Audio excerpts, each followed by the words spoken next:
ಎಲ್ರಿಗೂ ನಮಸ್ತೆ. ನಾನು ನಿಮ್ಮ ಗಾರ್ಡನಿಂಗ್ ಗೆಳತಿ ಮಧುರ. ನಮ್ಮ ಮೇಲಿನ ತೋಟದಲ್ಲಿ ಇವತ್ತೊಂದು ತರಕಾರಿಯನ್ನು ಕೊಯ್ದುಕೊಳ್ತಾ ಇದ್ದೇವೆ. ಅದು ಯಾವುದು ಅಂತ ತೋರಿಸ್ತೇನೆ ನೋಡಿ. ಸ್ವಲ್ಪ ಹುಲ್ಲು ಕೂಡ ನೆಟ್ಕೊಂಡಿದ್ದೇವೆ, ಯಾಕಂದರೆ ದನ ಕರುಗಳಿಗೆ ಬೇಕಾಗ್ತದೆ. ಈ ತರಕಾರಿ ಕುಂಬಳಕಾಯಿ. ನಾವು ಅಡಿಕೆ ಗಿಡ ನೆಟ್ಟು 1 ವರ್ಷ ಆಗ್ತಾ ಬಂತಷ್ಟೇ. ಆದ ಕಾರಣ ಈ ಅಡಿಕೆ ಮರದ ಗುಂಡಿಗಳಲ್ಲಿ ಈ ಕುಂಬಳ ಬೀಜವನ್ನು ಹಾಕಿಕೊಂಡದ್ದು. ಅದಕ್ಕೆ ಗೊಬ್ಬರ ಅಂತ ಹೇಳಿ ಹರಳಿಂಡಿ ಕೊಟ್ಟಿದ್ದೇವೆ. ಈ ಸಲ ತುಂಬ ಕುಂಬಳಕಾಯಿ ಆಗಿದೆ, ಗಿಡ ಕೂಡ ಸುಮಾರಿದೆ. ಹಾಗಾಗಿ ಇದನ್ನು ಕೊಯ್ದುಕೊಳ್ತಾ ಇರೋದೀಗ. ಕೆಲವಷ್ಟು ಕುಂಬಳಕಾಯಿಗಳನ್ನು ಕೊಯ್ದು ಆಗಿದೆ. ನಾವಿದಕ್ಕೆ ಬೂದು ಕುಂಬಳಕಾಯಿ ಅಂತ ಕೂಡ ಹೇಳ್ತೇವೆ. ಇದರಲ್ಲಿ ಅಡುಗೆ ತುಂಬ ರುಚಿಯಾಗಿರ್ತದೆ, ಹಾಗೆಯೇ ಸಿಹಿ ಕೂಡ ಮಾಡ್ಬೋದು. ಹಾಗಾಗಿ ಇದನ್ನು ಕೊಯ್ಯುವಂತಹ ಸಂಭ್ರಮ ನಮಗೆ. ಮಂಗಗಳು ಬೇಕಷ್ಟು ಹಾಳು ಮಾಡಿದೆ, ಹಾಗೆ ಹಂದಿ ಕೂಡ ಅದನ್ನು ಕಾಯಿಗಳನ್ನು ಹಾಳು ಮಾಡಿದೆ. ಆದರೂ ಕೂಡ ನಮಗೆ ಬೇಕಷ್ಟು ಸಿಕ್ಕಿದೆ ಅನ್ನುವಂತಹ ತೃಪ್ತಿ ಕೂಡ ನಮಗೆ ಇದೆ.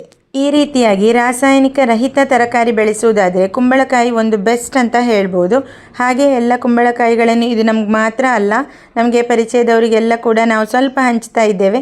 ಹಾಗಾಗಿ ಇಷ್ಟನ್ನು ಒಮ್ಮೆಗೆ ಕೊಯ್ದುಕೊಂಡಿದ್ದೇವೆ. ನೆಕ್ಸ್ಟ್ ಇನ್ನೊಂದು ವಿಡಿಯೋದಲ್ಲಿ ಭೇಟಿ ಆಗ್ತೇನೆ. Thank you.